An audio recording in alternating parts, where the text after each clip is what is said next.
Y con Blinding Lights de The Weeknd iniciamos esta charla de voces del libro. Este es un sencillo de su cuarto álbum.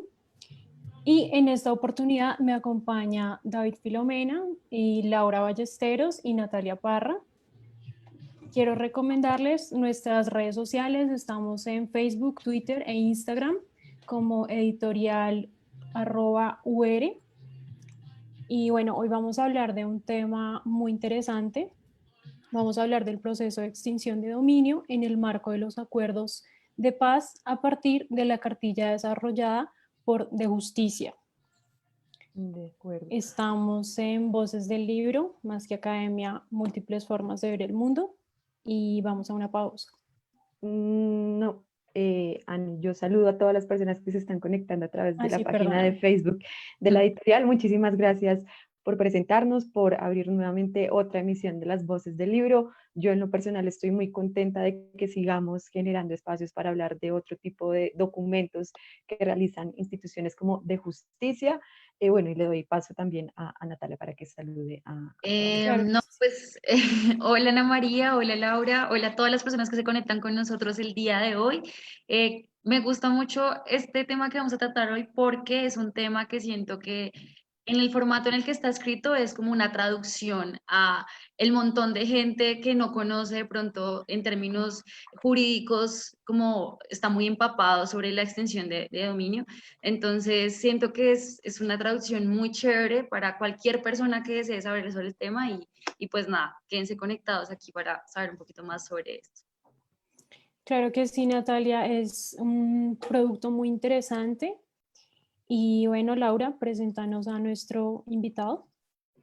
Así es, bueno, nos acompaña David Filomena, abogado, antropólogo e investigador del Centro de Estudios de Derecho, Justicia y Sociedad de Justicia, quien fue el encargado de materializar esta cartilla sobre extinción de dominio. David, bienvenido y muchísimas gracias por acompañarnos el día de hoy. Muchas gracias a ustedes, un saludo muy especial a todas y a toda la mesa de trabajo y un saludo también para todos los oyentes de UR Radio. Bueno, Bueno, para empezar un poquito así como en contextos, David. eh, Usted habla dentro de la cartilla, precisamente de una manera muy pedagógica, sobre qué es la extinción de dominio, o sea, como la extinción de dominio en cultivos de coca, pero específicamente también tratados desde el marco del proceso de paz. Entonces, para empezar en contexto, ¿qué es la extinción de dominio? Como para que los ciberoyentes vayan entendiendo un poco sobre qué estamos hablando el día de hoy. La extinción de dominio es un proceso judicial en el cual el Estado le arrebata, le extingue, valga la redundancia, el dominio sobre un bien a una persona determinada. Entonces, esto ocurre porque este bien o se consiguió por medio de dineros ilícitos o bienes ilícitos, o está siendo usado para actividades ilícitas. Entonces, el efecto de este proceso es que la persona pierde el dominio sobre su bien y a su vez el Estado, pues después de un proceso administrativo, pues podrá vender, enajenar, usar este bien para usar otras o activar otros procesos relacionados especialmente con la justicia y con la investigación criminal. Súper bien. de acuerdo. Y hilando un poco con lo que dice Natalia, yo quisiera preguntarle que nos contara un poco, pues a nosotras y a todas las personas que nos están viendo en este momento, sobre la naturaleza del proceso de extinción de dominio. Es decir, este es un proceso que tiene elementos diversos porque de un lado se lleva a cabo mediante demanda, pero lo adelanta la fiscalía. Entonces, digamos que es como un híbrido de proceso. Entonces, por favor, explíquele un poco a la audiencia. Listo. Bueno, este es un proceso híbrido, por decirlo así. Eh, Su naturaleza es constitucional, se desprende directamente del artículo 35 de la Constitución y en ese entendido, pues su jerarquía normativa o constitucional, pues lo hace principal o fundamental más que el proceso penal o los procesos en generales de las jurisdicciones. Su funcionamiento, como tú bien lo decías, pues digamos, lo lleva a cabo la Fiscalía, toda la operatividad de investigación, pero hay jueces de extinción de dominio, que son los encargados de dictar sentencia, de valorar todos los elementos materiales probatorios que presente la Fiscalía. El proceso se tramita en Ley 600, pues para los oyentes esto quiere decir en gran medida que es escritural. La gran mayoría de actividades se llevan a cabo por escrito, y además opera la carga dinámica de la prueba. Entonces, ¿qué quiere decir esto? Que contrario al proceso penal, no es la Fiscalía la que tiene que demostrar 100% la culpabilidad de una persona, o en este caso que los bienes se cometieron Sí, dentro de una no. causal, sino también obra de parte de la persona que se denomina afectada o afectado en este caso, demostrar que sus bienes tienen origen lícito. Claro, muy interesante eso, porque es un proceso muy, digamos que diverso. Laura, ¿tú qué quisieras preguntarle a David? Bueno, pues yo creo que lo interesante, yo creo que ahorita sería interesante ya hablar específicamente de la cartilla que es publicada por este Centro de Estudios de Derecho, Justicia y Sociedad de Justicia, y es eventualmente, pues bueno, por lo que también nosotros tuvimos la oportunidad de leer en este contexto, que el principal objetivo es brindar información sobre ese proceso y sobre las medidas del proceso judicial de extinción de dominio, pero sobre todo de informar a las personas que están ligadas a este, digamos, a este proceso judicial, a campesinos, campesinas, personas en cierto territorio que de pronto entran dentro de esa lógica de extinción de dominio por, digamos, medidas y por territorios pues, que se encuentran dentro del marco del uso ilícito. Entonces yo quisiera preguntarle a David que nos contara un poco de dónde surgió ese interés de generar esa cartilla, cuáles son los principales puntos que se abordan en esta cartilla sobre el proceso, porque entendemos que esto es algo muy amplio, son términos judiciales, hay una cantidad de entidades, de procesos que se enmarcan durante todo ese seguimiento, pero pues puntualmente, ¿qué se puede encontrar en esa cartilla y qué herramientas pueden hacer pues usted usó para poder sistematizar esa información y presentarla de manera pues tan clara y efectiva para la población? Claro. Entonces, digamos, la cartilla surge de una necesidad que identificamos con FENSUAGRO. FENSUAGRO es la Federación Sindical y Agropecuaria de Colombia, que pues digamos tiene incidencia en muchos de los municipios y territorios de nuestro país. Y ellos pues nos manifestaron a partir de una duda de los campesinos y campesinas que tenían mucho temor en torno a la reactivación generalizada de las acciones de extinción de dominio a causa de que las personas estaban cultivando cultivos de uso ilícito.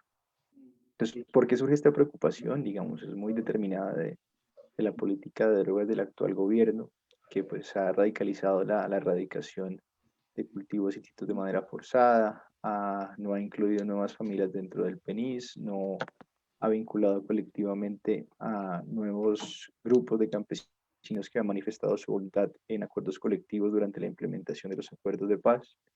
Y en cierto sentido, pues esta cartilla surgió con ese objetivo, y es de brindar para las organizaciones campesinas un conocimiento claro, muy sencillo, con imágenes, con infografías, con gráficas, que fuera de muy fácil lectura, pero que en cierto sentido también permitiera el aprendizaje sobre un tema tan complejo como es la extinción de dominio. Pues el proceso creativo pues tuvo dos partes, y la primera parte fue o sea, una escritura jurídica, por decirlo así, en el lenguaje con el que comenzamos un poco la entrevista, muy demarcada desde la perspectiva legal, doctrinal, y después tuvo un proceso que fue, por decirlo así, de traducción. Entonces, en este caso, el objetivo era identificar todos los conceptos o palabras que de entrada requerían una subdefinición o que por su complejidad fuese necesario ponerlos de manera más clara y dejarlo de esta manera dentro del proceso. También, digamos, hay dos infografías que intentan pues, poner de plano dos puntos sustanciales de nuestra interpretación de los acuerdos de paz y también de las propias leyes de extinción de dominio. Pues el primero de ellos es cómo el acuerdo de paz impactó el uso de la acción de extinción de dominio, y la segunda infografía muestra cómo la modificación de la ley 1849 de 2017 delimitó que los bienes que se deben extinguir o a los cuales se debe enfocar la acción de extinción de dominio son los bienes cuya venta final pues resulta más redituable que todo el proceso de administrarlos. Es decir, que el collar no puede salir más caro que el perro. Exacto. Ujú. Sí, en ese punto yo Ujú. quisiera preguntarle una cosa y es respecto a eso de los acuerdos de paz que son muy importantes, porque a partir de eso se dijo que se tenía que, o sea, que estas acciones judiciales tenían que enfocarse a las bandas criminales y no a los pequeños campesinos o productores de coca. Entonces, en el acto legislativo 2 de 2017 se establece esa, digamos que discriminación positiva, que pues también es un respiro para los campesinos, porque ya no van a ser perseguidos con el proceso de extinción de dominio. Pero entonces se ha visto una renuencia por parte del gobierno a cumplir esos acuerdos. Yo quisiera preguntarle, ¿qué cree usted que va a pasar con esos predios que están siendo objeto de actividades ilícitas, como lo es la siembra de coca, y que están en posesión de pequeños agricultores o campesinos?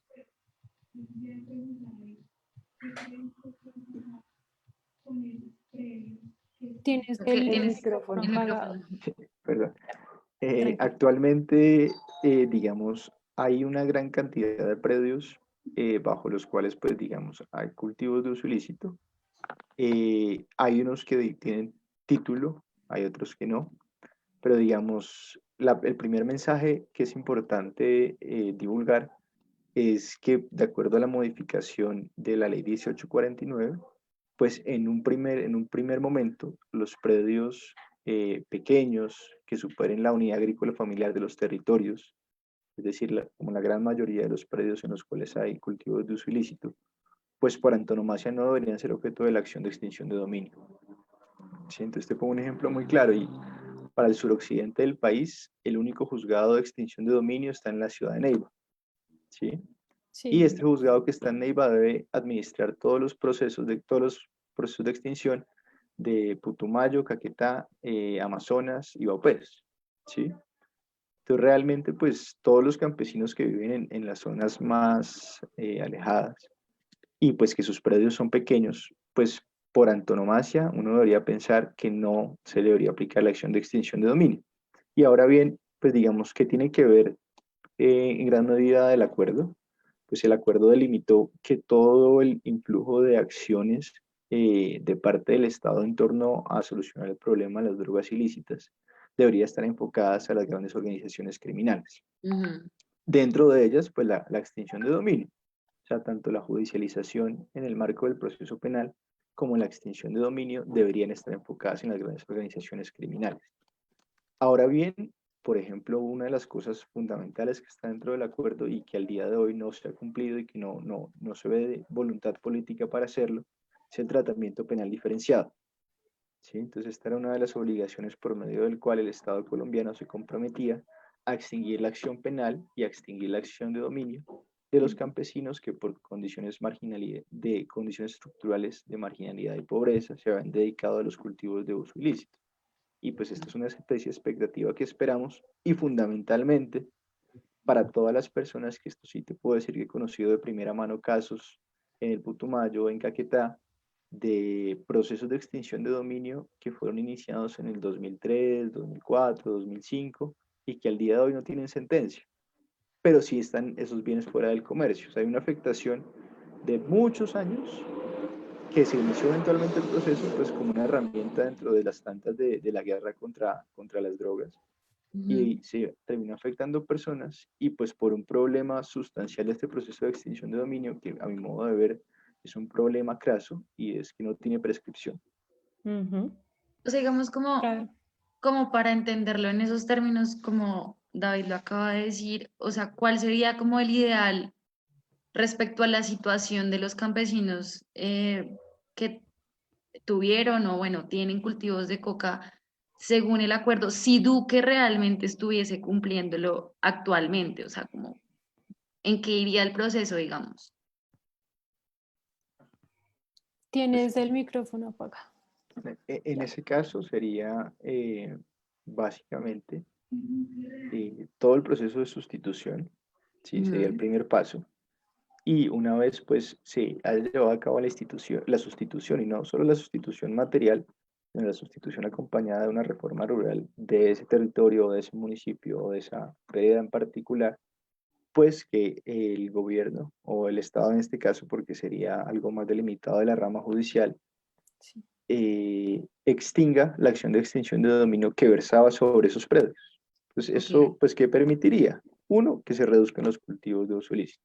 claro. Dos, afectar las finanzas de las organizaciones criminales de forma holística. Tres, transformar los territorios. Y cuarto, mejorar la economía de los campesinos porque otra vez sus bienes pues podrían ser parte del comercio. Sí, de que es lo acuerdo. más difícil igual ahorita. De acuerdo. Yo creo que, bueno, otro de los puntos más interesantes de esta cartilla, el proceso de extinción de dominio, cartilla explicativa enfocada en las conductas relacionadas con los cultivos de uso ilícito, además, digamos, de desglosar, aterrizar y explicar muy bien el proceso y las causas de extinción de dominio, en el que se establece el rol de las partes, las entidades que están implicadas, los términos que eventualmente se llevan a cabo durante estos procesos, el tema de prescripción o no y en qué casos se dan, es que busca informar a estas comunidades y romper con algunos mitos pues que hay alrededor sobre el proceso de extensión de dominio. Ya David nos comentó al inicio de esta conversación de que este trabajo fue el resultado que se hizo en conjunto con algunas asociaciones campesinas y algunas asociaciones en terreno, pero yo quisiera que ahondáramos un poco específicamente sobre esos mitos que de pronto en ese trabajo de campo pues hicieron también necesario plantear y desarrollar esta cartilla, que compartiera incluso con nuestros seguidores en Facebook y eventualmente con las personas que se están conectando a través de U Rosario Radio, un poco más sobre ese panorama que se enmarca alrededor, digamos, de los cultivos de uso ilícito y pues de este proceso de extinción de dominio. Entonces, el primer mito que es generalizado y es la aplicación masiva de la figura. O sea, muchas de las personas que viven en estos municipios pensaban que iba a haber una oleada de fiscales recorriendo territorio, policía judicial y pues iniciando acciones en contra de todos los predios de estos municipios. Entonces, pues primero, como les comentaba, esto es una posibilidad jurídica, ¿sí? Efectivamente, eso podría pasar. Ahora bien, sería una posibilidad jurídica que está en contra de la propia ley de extinción de dominio, ¿sí? Que en el 2017 se hizo una reforma, digamos, muy interesante y muy importante, y es que solo se deben extinguir los bienes cuyo valor supere todo el proceso de administración. Entonces, un ejemplo de ese tipo de bienes es la Fiscalía una vez cada tanto saca comunicados sobre operaciones de extinción de dominio en los cuales ocupan con este fin bienes de organizaciones criminales, pero son bodegas, parqueaderos, chalets, Carros, camionetas. carros, en fin, Cafés. bienes de mucho, bienes que es muy fácil arrendarlos o venderlos en cuestión de nada. Si tú extingues una finca en cualquier municipio de Putumayo, no sé, digamos Villagarzón, en la zona rural, pues va a ser una finca que de entrada va a ser muy difícil de arrendar o de vender por donde está ubicada y por su valor en sí mismo. Entonces, este es el primer mito. El segundo mito que hay que derrumbar es la aplicación de la acción de extinción de dominio en bienes rurales. Entonces, toda la administración de los bienes la hace la Sociedad de Activos Especiales, que es una entidad adscrita al Ministerio de Hacienda y que es una sociedad, de hecho. O sea, es como una empresa que se dedica a vender los bienes que se incautan o que se llevan a cabo mediante la acción de extinción de dominio. Y pues al revisar la base de datos de bienes en venta, uno se da cuenta que la mayoría de predios son predios urbanos. Y los predios rurales se encuentran en municipalidades, digamos, con alta cercanía a capitales. Sí, Sabana, Bogotá, el Valle Inundable del Sinú, pero en municipios con presencia de cultivos de uso ilícito, la extinción se enfocaba casi en su mayoría en bienes urbanos, ¿sí? En las cabeceras urbanas, en los cascos urbanos, porque en este entendido es capitalizable. Entonces también es un poco derrumbar eso de que es una acción delimitada a toda la ruralidad y a todos los bienes que hay en el campo, porque si bien es una posibilidad legal, ¿sí? Es muy importante señalar que la misma ley determina mediante un criterio de eficiencia que no se debe hacer y los fiscales pues digamos deben acatar lo que la ley comanda. Claro, y además porque también sería un desgaste del aparato judicial, digamos, iniciarle una acción de extinción de dominio a un predio que pues, realmente no tiene No, valor alguno, ¿sí? Como usted lo exponía anteriormente, ¿no? Lo del collar y el perro, algo así. Ujú. Bueno, tú, Laura o Natalia, ¿qué más le quieren preguntar a nuestro invitado? Yo quisiera de pronto centrarme específicamente en los retos judiciales, sociales, políticos y de investigación que se plantean en el marco de esta cartilla y eventualmente en el estudio digamos, de todas las conductas que están relacionadas con los cultivos de uso ilícito. Entonces, no sé si David quisiera compartir de pronto los retos y de pronto otro tipo de temas que serían necesarios abordar de la mano de la comunidad y, digamos, también de la mano de estas organizaciones como de justicia y que puedan eventualmente ayudar un poco a estos procesos de pronto que están muy marcados en el territorio, sobre, digamos, ujú. apropiación de terreno, sobre eventualmente este tipo de prácticas culturales y agrícolas que son el sostenimiento de cientos de familias pues en el suroccidente de Colombia. No sé si quisiera compartirnos eso. Esta cartilla tiene una gemela, que es la cartilla del proceso penal, ¿sí? Entonces, es una cartilla que tiene la misma, digamos, metodología de investigación y de escritura, en la cual, pues, se da el objetivo, se traza el objetivo de explicar de forma muy sencilla el proceso penal.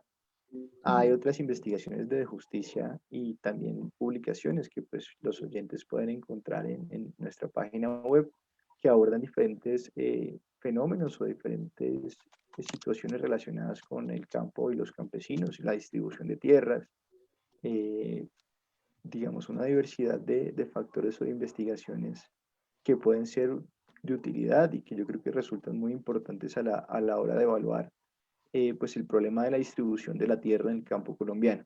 Y este es un fenómeno, una patica que uno se da cuenta de, pues cómo incluso las pocas personas o las personas que han logrado acceder a titulaciones en los municipios que, digamos, hacen parte de donde hay presencia de cultivos ilícitos, pues también son influjo o fueron influjo mejor, porque pues digamos, hay que también aclarar esta situación y es la generalización del uso de acción de extinción de dominio, fue más en los 2000.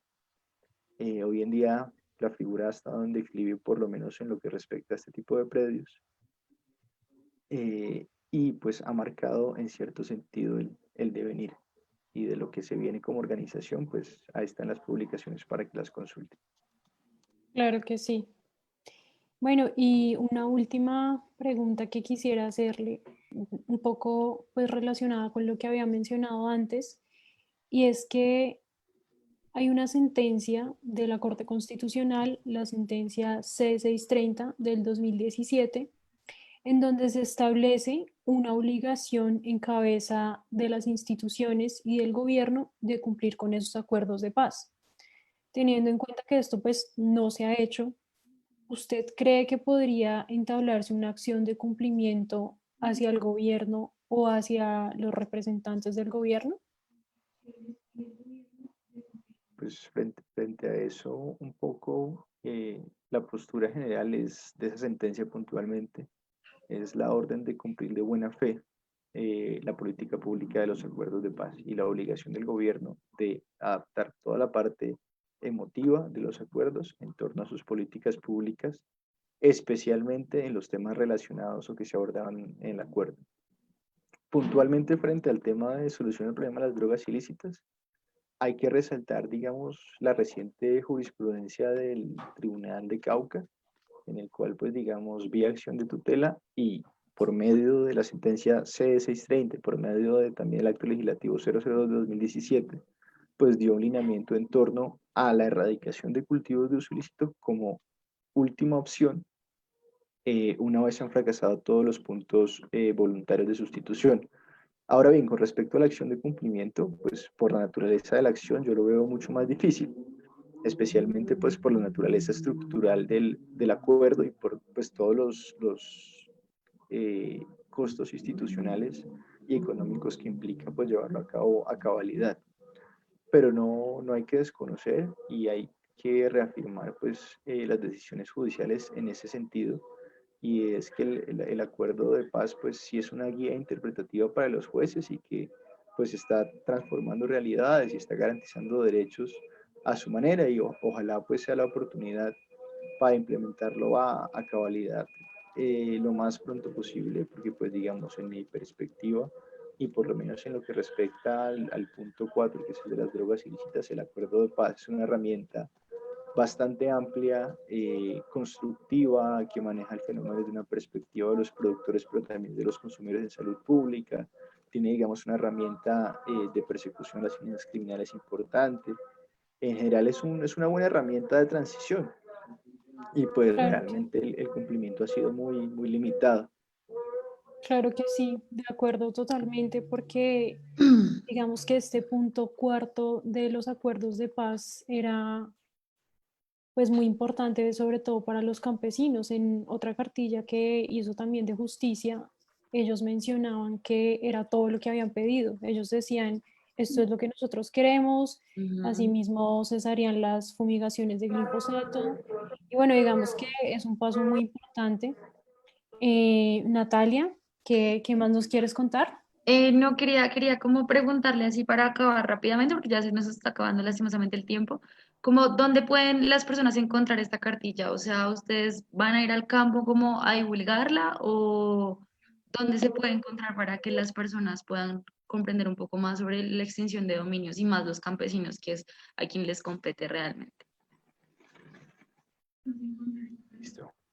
Para eso, pues estamos haciendo el proceso de divulgación con Suagro, que pues fue nuestro aliado en la, digamos, construcción de la cartilla, y pues vamos a enviar la cartilla a las organizaciones campesinas adscritas a Suagro, que pues digamos son bastantes en todo el territorio nacional.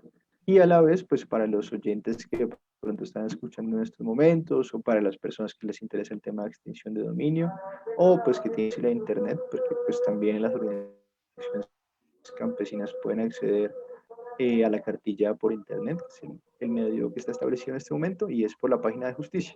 Se entra en la página de Ok, justicia y en la sección de publicaciones la pueden encontrar. listo. Listo, David. Bueno, muchísimas gracias por estar acá con nosotros. También le doy las gracias a nuestras panelistas Laura Ballesteros y Natalia Gómez. David, de nuevo un gusto tenerlo. Recordamos que esta es una cartilla editada por De Justicia y le recomendamos a todos nuestros oyentes que la pueden encontrar en el catálogo de la Universidad del Rosario. Vamos a una pequeña pausa y ya volvemos. Un abrazo, que estén muy bien. Hasta luego. Bueno, Gracias. hasta luego, David.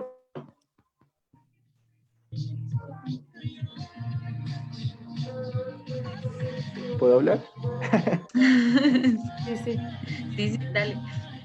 Ah, bueno, no, pues quería agradecerles más a profundidad por el espacio. Muchas gracias. Y nada, pues lo que necesitan, me tienen ahí para lo que Y requieran. los eventos siempre. Muchísimas Bueno, igual gracias, estos vamos a David. estar Gracias, compartiendo David. en las redes de la editorial. Entonces, también la gente para que se super conecte y tenga como en cuenta que la cartilla ya se está divulgando. De acuerdo, y yo le recuerdo a todas las personas que se están conectando a través de la página de Facebook de la editorial que esta cartilla la pueden consultar directamente en la página de Justicia y que nosotros también en el marco de otro tipo de programas hemos tenido la oportunidad de hablar de las distintas publicaciones e investigaciones e iniciativas que hace este centro de investigaciones para poder abordar temas y problemas colombianos. Les decimos que continúen y sigan pendientes porque vamos a empezar a hablar de recomendados de literatura. Gracias, Laura. Y bueno, con Trouble Men de fondo, iniciamos esta charla de recomendados. Estamos esperando que se conecte nuestro invitado rosarista, pero mientras tanto quiero preguntarle a Laura, ¿cuál es su recomendado de hoy? Bueno, pues en el marco de esta sección de recomendados, en donde invitamos a docentes, a investigadores y a personas de la comunidad rosarista a hablar de libros y a recomendar libros fuera de la academia, y hablando de nuestro tema del día de hoy sobre novela negra, yo traigo un libro que hice el trabajo de investigar, una novela de Luis González, un escritor colombiano que en su momento fue libretista y que publicó en el 2016 La Reina y el Anillo, una iniciativa, bueno, la primera novela que responde un poco a este género, pero dentro del contexto colombiano. Y es que creo que lo interesante, yo que de pronto desconocía y que no soy muy fan o no era tan fan de este género puntual, es que es una iniciativa que incluso se plantea en el marco, pues digamos, del contexto social, político y social que tiene Colombia. Entonces, esto da cuenta, digamos, de la historia que hay alrededor desde un asesinato, desde el asesinato de una cadete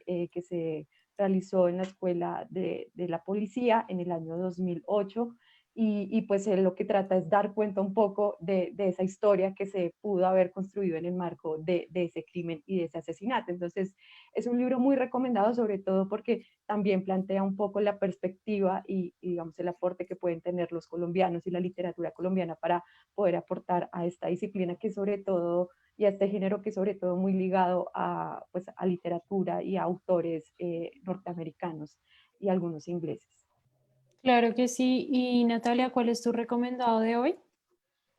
Bueno, mi recomendado de hoy, yo tengo que admitir que no lo he leído porque no tengo como muchas cosas de novela negra y lo que tengo son como cuentos y son más como policíacos. Y creo que hay una diferencia, o sea, no sé, creo que hay un límite muy delgado entre novela negra y policíaca, pero bueno, Sí, luego lo de hecho sí. miraremos cómo es.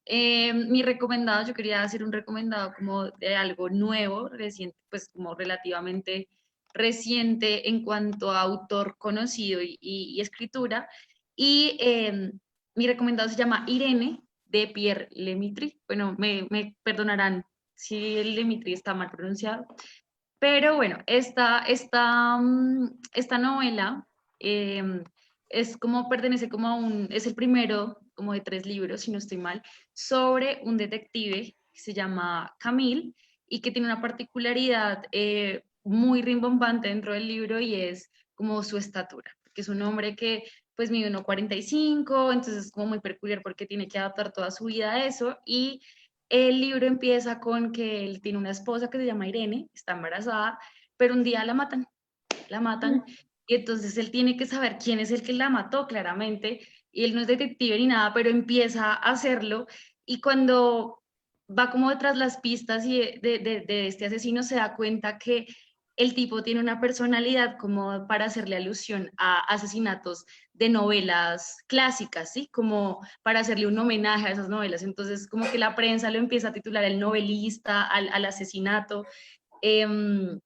Y entre un bibliotecario, el esposo, o sea, Camille, que se convierte en el detective, y un académico, entre los tres empiezan como a armar todo este hilo conductor para tratar de encontrar a este asesino un poco académico y también muy obsesionado con la novela negra. Entonces, Qué para que lo busquen. chévere, muy interesante ese, lo voy a buscar y lo voy a leer definitivamente. Ay, Yo pues no, quería no sé hacer, qué tan chila así como está, pero pues se escuchaba muy chévere, No, entonces pero suena chévere lo del asesinato y todo este cuento, así como quería de... porque hacer, precisamente la novela negra es así, ¿no? Ujú. Mi recomendado, les cuento que es uno de los primeros libros que yo me leí de Arthur Conan Doyle, Me encanta. que es, sí, me encanta, o sea, es uno de los representantes de la novela negra que más me gusta. Y el libro se llama El sabueso de Baskerville. Ujú. Es un libro que te mantiene ahí, o sea, te mantiene hipnotizado todo el tiempo porque van saliendo datos chiquitos y entonces tú quieres saber ya qué pasa, quién es. Es sobre una bestia, por decirlo así, que es como un, pues un perro, un sabueso gigante y, y supuestamente el sabueso es el que está asesinando a varias personas en el pueblo. Pero, spoiler alert, no existe tal bestia. Entonces, Todo si es no una se lo han alucinación. leído, lo siento porque se los spoileé, pero igual vale la pena leerlo. Y ya se conectó nuestro rosarista invitado, Milton Valencia. Él es abogado e investigador del Observatorio de Tierras. Milton, ¿cómo está? Hola Ana, ¿cómo están? bien, Bien, gracias, bien, Qué bien. ¿Cómo bueno vas? repetir aquí otra, invitados, Sí, en ¿cómo como en van? la recomendados. casa. Bien, Bien. bien. Acá estábamos hablando un poco del tema del día de hoy, de lo recomendado sobre novela negra, y no sé si de pronto un poco para meter en calor a Milton planteamos esta discusión, porque incluso creo que a mí en lo personal como que todavía no tengo muy clara la diferencia entre novela negra, novela policíaca y pues eventualmente esos géneros que están muy ligados a crímenes pues digamos a dar cuenta y resolver casos puntuales, no sé, de asesinatos, de violaciones, de, no sé, de masacres colectivas. Entonces, no sé, Milton, si quisiera iniciar hablando un poco de esto, si usted sí tiene más clara esa distinción entre géneros policíacos y géneros de novela negra. Bueno, digamos que cuando me invitaron, cuando Ana me invitó al programa, traté de pensar como qué podía traer. Digamos que lo primero que se me vino a la mente fue Agatha Christie, pues autora de muchos Sí. libros de novela policíaca. Entonces ahí fue cuando yo dije, pero un momento, me están pidiendo novela negra. Ajá. Entonces digamos que algo que encontré y que me sirvió como un criterio para tratar de diferenciarlos es que la novela policíaca se centra mucho como en el detective, en qué hace el detective para resolver el caso, mientras que la novela negra trata como más de demostrar el crimen en sí y todo lo que rodea al delito, independientemente de si el detective logra atraparlo o si logra descubrir quién es. Entonces creo que ese como que podría ser una forma de tratar de hacer la distinción. De pronto la novela negra tira un poco más a hacer lo que llaman pulp, como las novelas pulp, que muestran como la manera en que procede el delincuente, pero no tanto todo el proceso inductivo, digamos que al estilo Agatha Christie, ¿no? Que uno ve que el detective hace todo un proceso inductivo y como que ata cabos, y eso es como lo central en la acción de las novelas de ella, mientras que en el otro como que es más importante la historia del propio delincuente y del delito. Creería yo que esa podría ser una forma de distinguirlo. Yo también lo pensaba así, como más desde su psicología, así como que está pensando, tipo Mindhunter, el, el, el, el delincuente, sí, como qué es lo que pasa en su cabeza para idear este tipo de crimen y cómo lo hace y por qué lo hizo de tal manera. Creo que eso sí es más como hacia ese, yo también me ligaría por ese lado. Que Sí. incluso alcancé a revisar y, por ejemplo, hay una cosa que definen estos grandes pioneros de la novela negra en los Estados Unidos y es como eventualmente el arte de matar. O sea, no nos, como bien lo mencionaba Natalia Milton, no nos vamos un poco al proceso inductivo, al tema de la investigación, a levantar los datos y de pronto las pistas que pueden dar cuenta de quién cometió el crimen, sino eventualmente el mismo acto y pues eventualmente la escena pues sangrienta, pues bastante emotiva pues que genera sensaciones eventuales dentro del libro. Entonces creo que esa sería una distinción, sobre todo porque incluso me he recomendado una de las cosas que más le avalaban a este autor, Luis González, y su libro La Reina y el Anillo, era eventualmente cómo hacía uso de las narrativas para poder de pronto no dejar tan evidente esa línea tan clara que hay entre bien y mal, e incluso como que se pone en cuestión un poco el rol a veces ambiguo que tienen las personas que llegan a cometer ciertos crímenes y eventualmente como todo lo que desenvuelven con las familias que, pues, de las víctimas, en este caso pues de la mujer cadete que fue asesinada. Entonces creo que sí es un género muy interesante. Muchísimas gracias, Ana, por esa recomendación, porque creo que yo seguía muy metida de que era también novela policíaca y temas de Ajá, investigación. que ya la habíamos tocado Uf, igual en un tema sí, pasado. Pero bueno, falta el recomendado de Milton. Ah, bueno, sí. Yo para hoy les traigo un libro que se llama Pierre de Letón.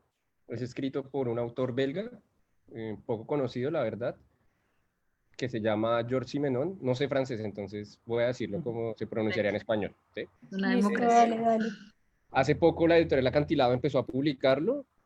Tiene la intención Acantilado manifestó públicamente que tiene la intención de publicar toda la colección de novelas. Este autor tiene más o menos como 134 novelas. Y de la novela que les hablo hoy es la novela en la que aparece su personaje principal, que va a estar en casi todas las otras novelas, que se llama Maigret. No sé cómo se pronuncia en francés, entonces, pero se escribe así. Tranquilo, tranquilo. Eh, y bueno, digamos que la novela trata en torno a un delincuente lituano que llega a París, y lo curioso del caso es que, digamos que en el vagón donde viajaba aparece un muerto con las mismas características del delincuente que están buscando. Entonces digamos que toda la novela gira en torno a eso, a mirar qué fue lo que pasó, si efectivamente la persona, el delincuente murió o mató a otra persona y se está haciendo pasar el muerto como él para que lo dejen de buscar. Y digamos, es una novela corta, esa es la ventaja de este autor. Sus novelas son de 170, 150 páginas. Es una buena novela para pasar el tiempo, no sé, por ejemplo, si van en Transmilenio y el viaje es muy largo, es una novela que aguanta para eso. No creo que sea la gran novela, o sea, como para sentarse a leerla, sacarle tiempo para leerla sola Ujú. ella, O sea, pero es muy sí es densa. muy entretenida. Es como para Sí, pasar el tiempo y tiene una buena narrativa, la verdad está bien construida. El personaje es interesante porque es un detective medio tosco que está desenvolviéndose en los altos círculos de la sociedad parisina, porque este delincuente además se dedica a estafar, pues se dedica a estafar a personas con dinero. Entonces digamos que Ujú. la investigación se desenvuelve en un hotel en París en el que se junta la clase alta de París y pues es un detective como que viene de una zona rural y sus modales no son los adecuados para el sitio, entonces como que también tiene un poco de un humor en medio de lo que está pasando, que la hace bastante llamativa. Yo la recomiendo mucho. Se llama Pierde el letón y el autor es George Simenon. Jersey Menor. Listo. listo. No, bueno, y bueno, yo te quiero contar que le quiero contar que antes de que llegara, mi recomendado fue de Arthur Conan Doyle, una novela que se llama El sabueso de Baskerville. No sé si usted se la ha leído. No, yo de él no, la verdad, no he leído nada de él. He leído de Agatha Christie, como les comentaba ahorita, pero de Conan Doyle no. Bueno, Yo tengo que entonces, admitir que es el sabueso de Baskerville. Es interesante en el sentido que muestra como un poco también lo de conspiraciones, o sea, como lo que el Estado es capaz de hacer para mantener como de alguna otra manera pues a la gente ahí como retenida En en un sueño control. ahí político utópico. Pero bueno, o sea, yo no me la he leído, me vi Sherlock, que amo con mi vida, pero no sé si Ana aquí me vaya a decir como, no, eso no, la no, adaptación sí tranquila. cambia mucho, tal, pero bueno, o sea, es ¿Pero más, cuál, la serie o la película? no, la serie con, no, la película me parece re mala, no, la serie con Benedict Cumberbatch, lindo, Ah, bello, ok, sí, no, no precioso, la he visto, no la he visto, hay que verla, porque te esas recomiendo. adaptaciones cambian mucho de la serie a la película, al libro. Por Ujú. lo menos a mí me gustan mucho las novelas de Conan Doyle, de Agatha Christie casi no he leído nada, o sea, muy poco, pero bueno, lo que más me gusta es como esa narrativa, como lo mencionaba Milton, que mantiene al lector ahí, porque te van botando datos pequeños, entonces tú tienes Ujú. que ir leyendo con mucho cuidado para no perder los datos y también uno como lector, o sea, que uno como lector pueda predecir lo que va a pasar, ¿no? También. Que pues es muy difícil, pero pues esa es la idea, ¿no? Esa es la idea de este tipo de novela negra. Igual la novela negra Sí. también es muy difícil que sea buena, porque si tú no captas, o sea, si la persona no se logra como poner toda su atención en el escrito, pues chao, o sea, uno se aburre y dice como ya sé qué va a pasar esto, chao, lo desecha, o simplemente si no logras como tener como todo hacia la incógnita y la expectativa, pues creo que falla como novela negra totalmente. De acuerdo. Digamos Claro que que sí, de acuerdo, mm, sí. con lo que comenta Natalia y lo que comentaba Ana, yo creo que el éxito de estas novelas está un poco en que al principio como que todos los elementos están encima de la mesa, uno Ujú. sabe que es todo lo que está encima, o sea, no le van a sacar nada nuevo. Si lo hicieran, pues como que la novela pierde sentido porque lo interesante es ver cómo resuelven con algo que todo el mundo vio desde el principio, ¿no? Eh, Sí, Ujú. entonces digamos que en eso sí Agatha Christie, que es la que yo conozco y me imagino que Conan Doyle, por algunos ejemplos que he visto en ejemplos de deducción lógica, creo que apuntan a lo mismo, digamos, todos los elementos siempre estuvieron encima de la mesa, lo interesante es cómo lo ensamblan para resolver el caso. Mm, y hablando de eso, pues me acordé, ya que Ana y Natalia estaban hablando un poco de la trama y de cómo enlazar los elementos. Hay un cuento de Borges que se llama La muerte y la brújula, Sí. que a mí me parece muy bueno, a algunas personas no les gusta, y no les gusta precisamente porque cuando uno llega al final, no se los voy a spoilear, solo les voy a decir qué pasa al final, decirles nada más, pero cuando uno llega al final como que uno se sorprende y dice, pero este es el final, o sea, yo esperaba algo más pronunciado en el sentido de que Como contara todo lo que pasa con Borges. y dijera, sí, sí, o sí. sea, que dijera como, no, mire, después de juntar todo esto, llegué a esta conclusión a la que nadie había llegado, pero la conclusión es como tan evidente que uno mismo desde la primera frase del cuento sabe que, pues sabe eso, entonces como que uno Ajá. queda un poco como ¿Será no que sé, no sí? sé, es un buen cuento, Sí, me parece un buen cuento, pero es interesante lo que dice Ana por eso, porque si no logran como hacer ver algo que nadie más vio con los elementos que ya estaban ahí, creo que la novela pierde un poco como su potencial de llamar al lector. Totalmente. Sí, porque la gracia es que sea un camino a, o sea, como venga, yo te llevo por este lado para encontrar la respuesta a por qué estaba todo eso ahí encima. Entonces, Exacto. ese es Yo el creo que reto. además es un género como que muy particular, ¿no? O sea, no es de todos, o sea, por ejemplo, a mí hice la tarea de investigar, de leer un poco, creo que lo interesante y que incluso lo planteaba con mi recomendado, era de pronto esta iniciativa que están teniendo autores y escritores colombianos como para poder también dar como una perspectiva diferente bajo ese género o dentro de ese género de la novela negra, pero también a partir de hechos y sucesos que están muy ligados al contexto político y de violencia Claro que que sí. actualmente se tiene en Colombia. Entonces, no sé, yo quisiera que discutiéramos un poco de pronto de esa iniciativa y esos recursos que por lo menos yo en lo que investigué de algunos autores colombianos siento que es muy latente y es el uso eventualmente de hechos de violencia muy puntuales como el de esta cadete en el año 2018 y que se desarrolla en el libro La Reina y el Anillo. Pues esos recursos que eventualmente también creo que no sé qué tan buenos sean también como para vender una buena imagen del contexto colombiano y eventualmente del proceso judicial, porque la mayoría quedan impunes. Entonces, no sé, Milton, Natalia, si quieran hablar de eso. Bueno, pues digamos que hay un autor colombiano de crónica, pues obviamente esto no es ficción porque pues estas cosas que él cuenta sí pasaron, pero que tiene un estilo de escritura muy particular y le permite a uno hacerse un poco a la idea de cómo funcionaba el sistema judicial y las investigaciones hacia los años 40, que se llama Jiménez. Lo escriben con X. Sí, ¿Es el del baúl rosado? eh, sí, no, él No, es el de Andrés Ospina, ¿no? Jiménez. Jiménez. O sea, ¿ah? Andrés Ospina hizo una novela sobre Jiménez, que era un reportero de los años 40. Sí, sí, sí, claro. Él. Cuéntanos, cuéntanos. En Sí. esta colección de libros al viento que regala Idartes, que me parece una gran iniciativa, Ujú. y que Idartes queda cerca de la Universidad de Rosario y pueden ir en cualquier momento y tomar libros porque están en la estantería para conocer. En esta colección de Idartes de libros al viento sacaron como un compilado de 7 crónicas que él escribió acerca de delitos, de casos como que fueron famosos, ya que Laura menciona como que se está usando ese recurso de los casos famosos, que fueron casos famosos en su época. Digamos, creo que está hasta el caso de la persona que asesinó a Rafael Uribe Uribe.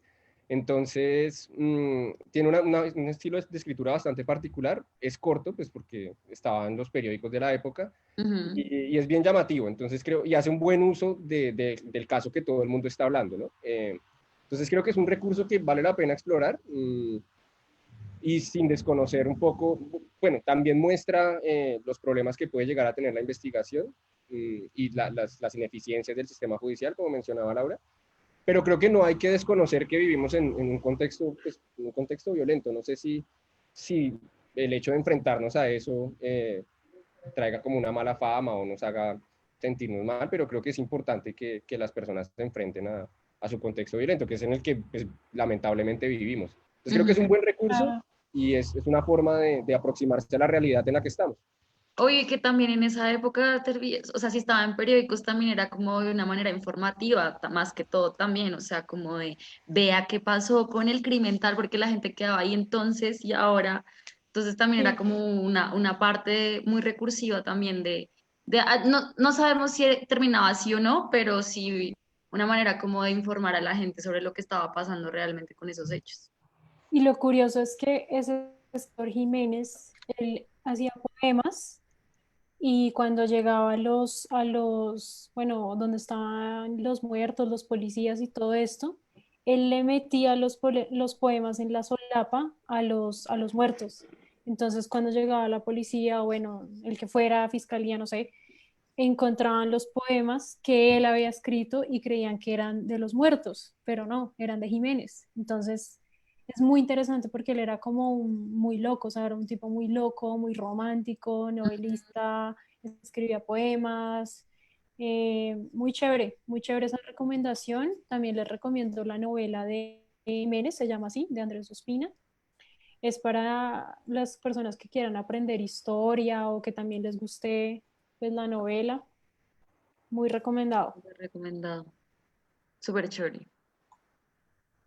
Sí, yo Y soy, bueno, a la gente que nos está viendo, les quiero recomendar redes sociales. Estamos en Twitter, Instagram y Facebook como editorial UR, @editorial UR, y en Facebook como editorial Universidad del Rosario.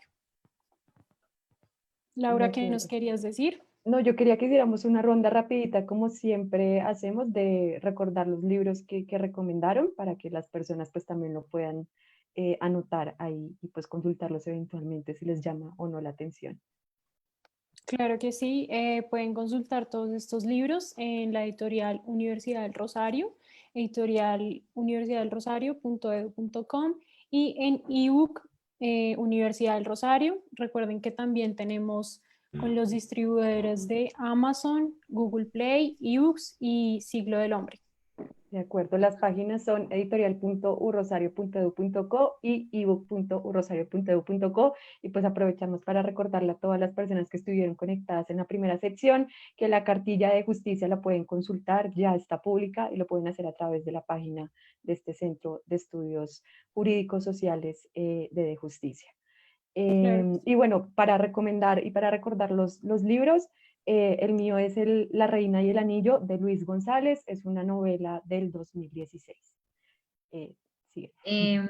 La mía se llama Irene de Pierre Lemaitre, no, o sea, de verdad, mi francés no, de Pierre Lemaitre.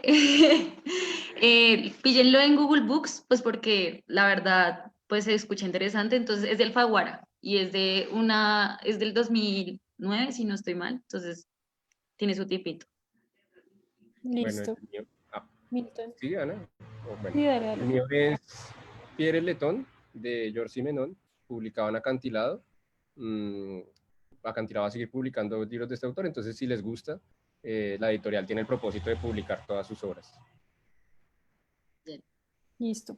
Y bueno, el mío es El Sabueso de Baskerville, de Arthur Conan Doyle, editorial Oveja Negra. El año no me acuerdo, se los quedé viendo. Y bueno, estamos en Voces del Libro, Más que Academia, múltiples formas de ver el mundo. Muchas gracias, Milton, por aceptarnos la invitación. Gracias Muchas por invitarme. gracias a nuestras panelistas Laura Ballesteros y Natalia Parra. Y bueno, a Gracias. nuestro invitado que ya se fue, David Filomena. En producción a Diego Forero, Juan Carlos Ruiz. En el Control Master quiero darle las gracias a Nelson Duarte y Mario Castro. En dirección a la editorial de la Universidad del Rosario y a la emisora de la Universidad del Rosario, en dirección a Sebastián Ríos. Recuerden nuestras redes sociales, estamos en Facebook, Instagram y Twitter como editorial UR. Gracias y nos A vemos. todos. Bueno, gracias a todos, que estén muy bien, gracias por conectarse.